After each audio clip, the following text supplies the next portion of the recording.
Pagi itu, tubuhku lemah, seolah baru keluar dari liang kubur. Aku hampir tak mampu berdiri, tetapi tekadku lebih besar dari rasa sakit yang kurasakan. Aku tahu, jika hanya menunggu malam datang lagi, aku tak akan sanggup bertahan. Maka aku memutuskan pergi ke rumah Mbah Sastro sekali lagi. Dengan langkah gontai, aku mengetuk pintu rumah bambunya. Mbah Sastro sudah menungguku di beranda. Wajahnya penuh kekhawatiran, seakan ia tahu apa yang terjadi semalam. "Aku sudah mendengarnya, Sari," katanya lirih. "Jin itu sudah benar-benar marah. Kau hanya punya sedikit waktu."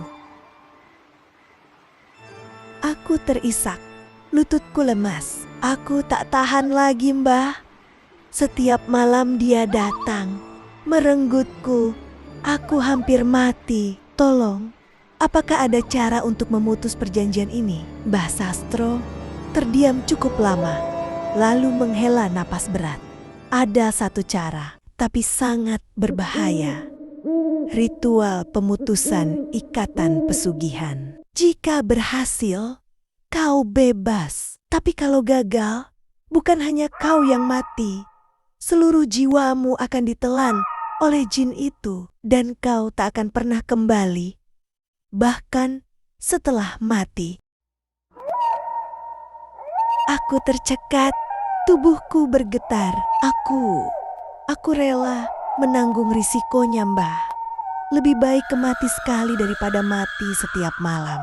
Mbah Sastro menatapku tajam, memastikan tekadku. Lalu ia berdiri dan masuk ke ruang dalam. Tak lama, ia kembali membawa sebuah kendi kecil berisi air, beberapa lembar daun sirih, bunga 7 rupa, dan seutas benang merah panjang.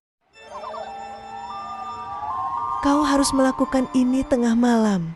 Saat jin itu datang, taruh kendi berisi air ini di bawah ranjangmu. Taburkan bunga di sekeliling kamar dan ikatkan benang merah ini di pergelangan tanganmu. Saat makhluk itu muncul, bacalah doa yang sudah kuajarkan tanpa henti. Jangan berhenti walau tubuhmu sakit atau ia mencoba merenggutmu. Jika kau goyah, kau akan binasa." Aku menelan ludah. Ritual ini terdengar mustahil, tapi hanya itu satu-satunya harapan. Sebelum aku pergi, Mbah Sastro berpesan dengan suara parau, "Sari, ingatlah, jin itu kuat karena suamimu yang mengundangnya. Kalau kau ingin benar-benar bebas, cepat atau lambat, kau juga harus berani menghadapi Jatmiko." Kata-kata itu menusukku dalam-dalam. Aku pulang dengan hati berkecamuk, membawa semua benda yang diberikan Mbah Sastro. Malam pun tiba. Angin semakin dingin, bulan tertutup awan. Aku duduk di kamar, menyiapkan segala sesuatunya. Kendi berisi air kuletakkan di bawah ranjang. Bunga 7 rupa kuserahkan mengelilingi kamar, dan benang merah sudah kukaitkan di pergelangan tangan kiriku. Di luar kamar, Jatmiko hanya duduk dengan wajah gelap, merokok tanpa berkata sepatah kata pun. Ketika tengah malam lewat, suasana berubah mencekam. Anjing-anjing menggonggong keras, bambu-bambu berderak, dan udara tiba-tiba maniadi sanggot panas. Aku menggenggam keris di satu tangan, benang merah di tangan lain, lalu mulai melafalkan doa dengan terbata-bata. Tiba-tiba dinding rumah bergetar keras, genting beterbangan, dan pintu kamar terbuka lebar. Sosok itu masuk dengan wujud lebih mengerikan. Tubuhnya 2 kali lipat lebih besar, mata menyala seperti api, mulutnya menganga hingga telinganya memperlihatkan barisan taring panjang meneteskan darah hitam. Dengan suara bergemuruh, ia mengaum, "Kau berani menantangku lagi, perempuan. Malam ini kau akan binasa." Aku gemetar, tapi doa terus kulafalkan. Ritual pun dimulai, dan pertempuran antara keberanian dan teror itu akhirnya dimulai malam itu juga. Doa kulafalkan dengan suara gemetar. Meski jantungku berdentum kencang hampir meledak, benang merah di pergelangan tanganku berdenyut panas. Seolah ada api yang mengalir di dalamnya. Bunga 7 rupa yang kutaburkan bergetar seperti ditiup angin. Padahal udara di kamar begitu pengap. Sosok jin itu semakin mendekat. Langkahnya membuat lantai rumah bergetar keras. Dari mulutnya keluar desisan panjang, bercampur bau anyir darah dan kemenyan terbakar. Matanya menatapku penuh kebencian. Lalu ia melangkah masuk ke lingkaran bunga di lantai. Saat kakinya menyentuh taburan bunga, terdengar suara mendesis. Asap hitam mengepul. Sosoknya meringis, tapi ia tidak berhenti. "Kau pikir bunga busuk ini bisa menghentikanku?" aumnya keras. Aku tetap melafalkan doa. Tanganku menggenggam keris dengan erat. Namun tiba-tiba Jatmiko berdiri dari kursi dan masuk ke kamar. Matanya merah, wajahnya penuh amarah. "Berhenti, Sari," bentaknya. "Kau membuatnya semakin murka. Kau akan menghancurkan segalanya." Aku menatapnya dengan mata basah. Kau tega menyerahkan aku pada makhluk ini. Aku tak mau jadi tumbalmu lagi." Namun Jatmiko tidak menggubris. Ia justru melangkah ke arahku, mencoba merebut keris dari tanganku.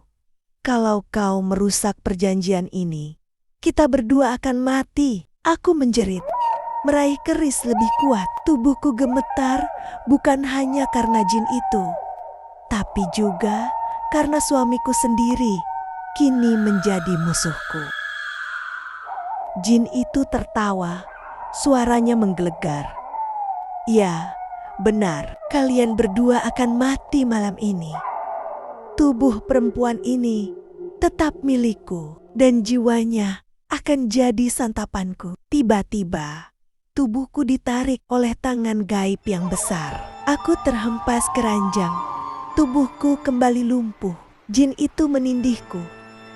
Matanya menatap penuh nafsu dan amarah. Aku berusaha melafalkan doa lebih keras, meski suaraku tercekat. Benang merah di pergelangan tanganku mulai menyala, menyebarkan panas ke seluruh tubuh. Keris di tanganku ikut bergetar, seolah ingin dilepaskan. Namun, Jatmiko berusaha menarik keris itu dari genggamanku. "Lepaskan, Sari, kau membunuh diri sendiri." Aku menjerit sambil menahan air mata. Lebih baik mati melawan daripada hidup jadi budak iblis. Dengan sisa tenaga, aku menancapkan keris ke lantai kayu tepat di samping ranjang sambil melafalkan doa sekuat tenaga. Tiba-tiba terdengar suara letusan keras, seperti petir yang menyambar di dalam kamar. Cahaya putih keluar dari keris, menyilaukan seluruh ruangan. Jin itu mengaum panjang, tubuhnya bergetar dan terbakar oleh cahaya. Namun, di saat bersamaan aku merasakan tubuhku ikut tersedot ke dalam pusaran hitam yang muncul dari bawah ranjang. Aku berteriak sekuat tenaga, sementara Jatmiko menatapku dengan mata liar, antara ketakutan dan penyesalan. Malam itu, ritual berubah menjadi medan pertempuran hidup dan mati. Dan aku tak tahu apakah aku bisa keluar dari kegelapan itu dengan selamat. Tubuhku terhisap semakin dalam Kepusaran hitam di bawah ranjang. Aku berteriak. Tanganku meraih apapun. Tapi yang terasa hanya udara kosong. Cahaya putih dari keris yang kutancapkan semakin redup. Dan dalam sekejap, aku terlempar ke dalam kegelapan pekat. Saat kubuka mata, aku tidak lagi berada di kamar bambu rumahku. Di sekelilingku terbentang hutan asing yang gelap dan berbau busuk. Pohon-pohon tinggi menjulang tanpa daun. Hanya batang hitam berlumut yang mengeluarkan lendir. Dari tanahnya muncul asap merah tipis, membuat udara terasa panas dan menyesakkan. Aku berjalan gontai, tubuhku lemah. Dari kejauhan terdengar suara jeritan perempuan, panjang dan menyayat, bercampur dengan suara tawa berat yang sangat kukenal. Ya, itu suara jin pesugihan yang selama ini menghantuiku. Dengan hati-hati aku melangkah ke arah suara. Dan di sanalah aku melihat pemandangan yang membuat darahku membeku. Puluhan perempuan berpakaian compang-camping terikat di pohon-pohon hitam. Tubuh mereka kurus, wajah pucat, mata kosong tanpa cahaya. Beberapa dari mereka merintih, ada yang menangis, dan ada yang tertawa seperti orang gila. Salah seorang di antaranya menoleh padaku dengan mata merah. Bibirnya bergetar, lalu ia berbisik, Kau juga tumbal pesugihan ya, sama seperti kami." Aku mundur beberapa langkah. Tubuhku gemetar. Tidak, aku masih hidup. Aku ingin keluar dari sini. Tiba-tiba jeritan keras menggema. Dan tanah bergetar dari balik kabut merah. Sosok jin itu muncul. Tubuhnya lebih besar daripada sebelumnya. Tingginya seperti pohon. Matanya menyala bagai obor. Mulutnya menganga, memperlihatkan barisan taring hitam. "Kau pikir bisa lari dariku? Perempuan, kau sudah masuk ke wilayahku. Disinilah tempatmu selamanya." Aku menjerit, lalu berlari sekuat tenaga. Namun, hutan itu seolah tak berujung. Pohon-pohon bergerak menutup jalan. Tanah berlendir menelan kakiku hingga aku sulit melangkah. Dari arah lain, suara-suara perempuan tumbal terdengar lagi. Tak ada jalan keluar. Tak ada jalan keluar. Kita semua miliknya. Aku hampir menyerah. Tapi tiba-tiba di pergelangan tanganku, benang merah pemberian Mbah Sastro masih bersinar samar. Benang itu berdenyut, menarikku ke arah yang berbeda, seakan menunjukkan jalan keluar. Dengan sisa tenaga, aku mengikuti cahaya benang itu. Jin itu mengaum marah. Langkah kakinya mengguncang tanah, pohon-pohon tumbang, dan jeritan tumbal semakin keras. Aku berlari, air mata bercucuran, hanya berpegangan pada cahaya tipis dari benang merah itu. Dalam hati aku terus berdoa, semoga ini benar-benar jalan keluar, bukan jebakan lain. Namun sebelum aku sempat mencapai ujung hutan, jin itu menghempaskan tangannya yang besar ke tanah. Tanah terbelah, dan dari celahnya muncul tangan-tangan hitam yang meraih kakiku, tubuhku, bahkan leherku. Aku berteriak sekencang-kencangnya. Benang merah di pergelangan tanganku bersinar terang. Cahaya itu membakar tangan-tangan hitam yang mencengkeramku. Aku hampir berhasil bebas. Tapi suara jin itu kembali menggema. "Sekali kau berhenti berdoa, kau akan jadi milikku untuk selamanya." Aku sadar pertarungan ini belum selesai dan mungkin aku masih harus berjalan lebih jauh ke dalam neraka gaib ini sebelum menemukan jalan pulang. Aku terus berlari menembus hutan gaib itu. hanya mengikuti cahaya samar dari benang merah di pergelangan tanganku. Suara jin pesugihan masih menggema di belakang. Langkahnya menghentak tanah hingga pohon-pohon roboh. Nafasku terengah. Tubuhku nyaris tak kuat lagi. Tapi aku tahu jika berhenti, aku akan mati. Di kejauhan, aku melihat sebuah batu hitam besar yang menjulang di tengah hutan. Benang merahku semakin berkilau ketika aku mendekat ke sana. Dengan sisa tenaga, aku menempelkan tanganku ke batu itu. Tiba-tiba, cahaya merah menyilaukan keluar dari permukaannya. Dan sekelebat, bayangan muncul di hadapanku. Bayangan itu adalah seorang perempuan. Wajahnya pucat, rambut panjang berantakan, matanya kosong, tapi masih ada sisa kesedihan. "Aku dulu juga istri," katanya lirih. "Suamiku menyerahkanku demi kekayaan. Sama seperti kau sekarang." Aku tercekat. Air mataku mengalir. Apa tidak ada yang bisa kita lakukan? Perempuan itu tersenyum getir. "Tidak semua bisa selamat. Sebagian dari kami lenyap, sebagian lagi jadi tawanan. Tapi kau berbeda. Kau masih membawa benang merah. Itu tanda ada orang yang masih melindungimu di dunia nyata." Aku tersentak.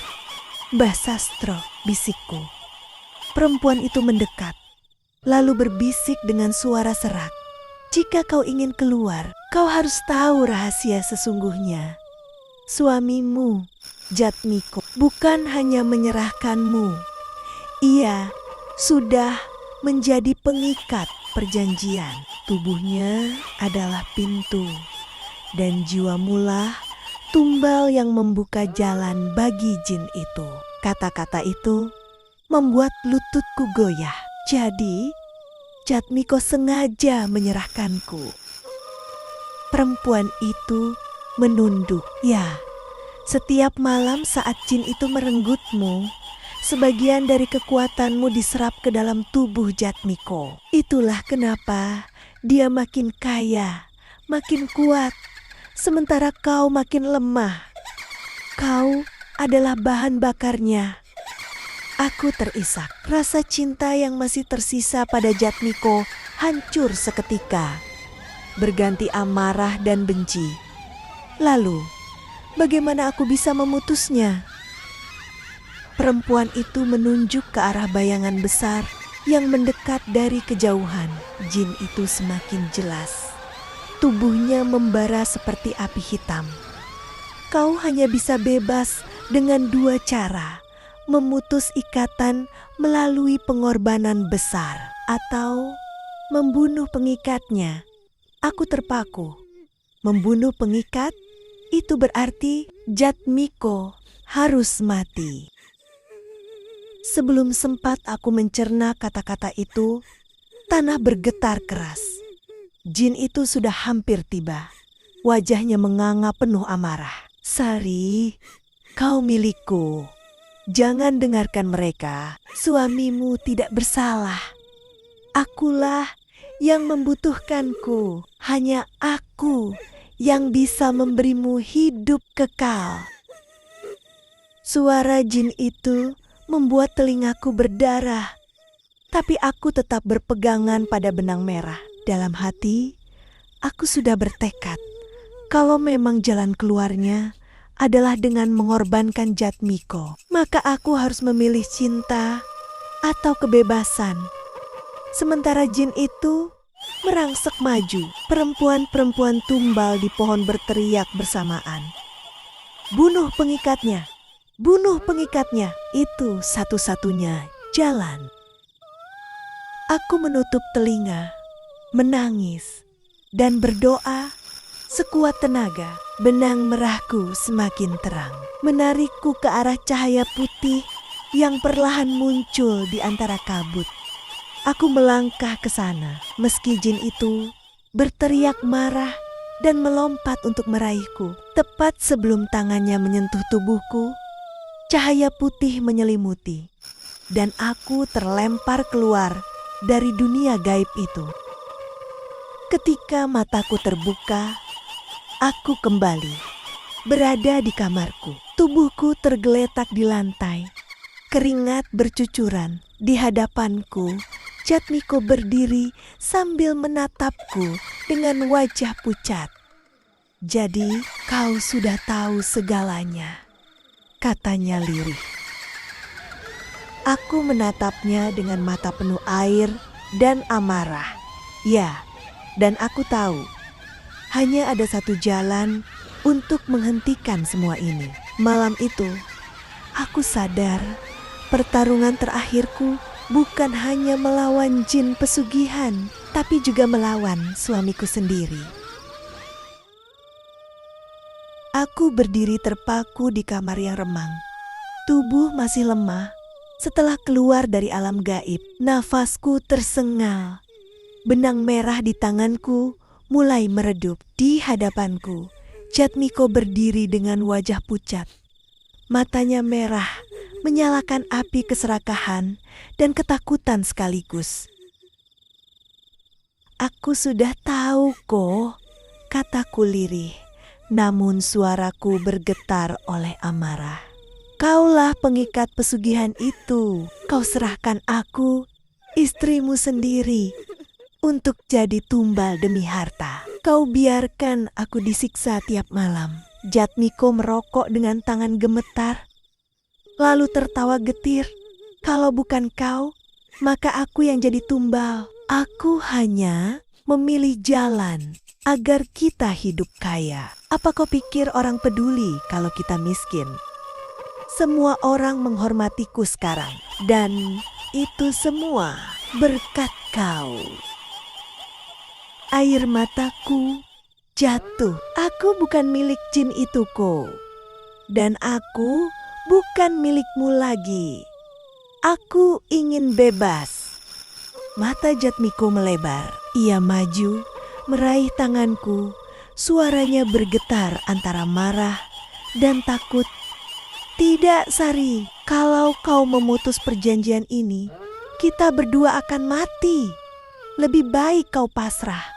Biar jin itu menguasaimu. Itu sudah takdir." Aku menarik tanganku, lalu menggenggam keris yang masih tertancap di lantai. Cahaya samar kembali menyala dari bilahnya. Di luar, angin berdesir keras, dan suara tawa jin terdengar menggema, memenuhi rumah. "Cepatlah, perempuan, kalau kau tak sanggup, aku akan mengambilmu lagi malam ini, selamanya." Jatmiko terbelalak. "Sari, jangan. Kalau kau mau, bunuh aku." Suaranya terputus saat aku menancapkan keris itu ke dadanya. Jeritannya mengguncang seluruh rumah. Darah mengalir. Matanya melebar penuh tak percaya. Di saat bersamaan, suara jin yang menggelegar memenuhi ruangan. "Tidak, pengikat telah mati." Rumah bergetar hebat. Dari tubuh Jatmiko keluar asap hitam pekat yang langsung tersedot ke tanah. Suara lolongan jin itu terdengar panjang, lalu perlahan memudar, lenyap di telan malam. Aku terduduk, tubuhku gemetar. Keris terlepas dari tanganku. Jatmiko terbaring kaku. Wajahnya membiru, matanya kosong. Keheningan menyelimuti. Bau busuk yang biasa hadir tiap malam sudah tidak ada lagi. Hanya tersisa bau darah dan kemenyan yang meresap ke dinding rumah. Aku menangis keras-keras, meratapi semuanya. Cinta, rumah tangga, dan hidupku telah hancur. Tapi di balik kesedihan itu, ada sedikit kelegaan. Untuk pertama kalinya, setelah sekian lama, aku merasakan tidak ada lagi yang menindihku. Tidak ada lagi mata merah yang menatapku dari kegelapan. Aku bebas, namun kebebasan itu dibayar dengan harga yang tak akan pernah bisa kulupakan. Suamiku sendiri, dan aku tahu malam-malamku selanjutnya akan tetap sunyi, tapi penuh dengan bayangan masa lalu yang takkan pernah hilang.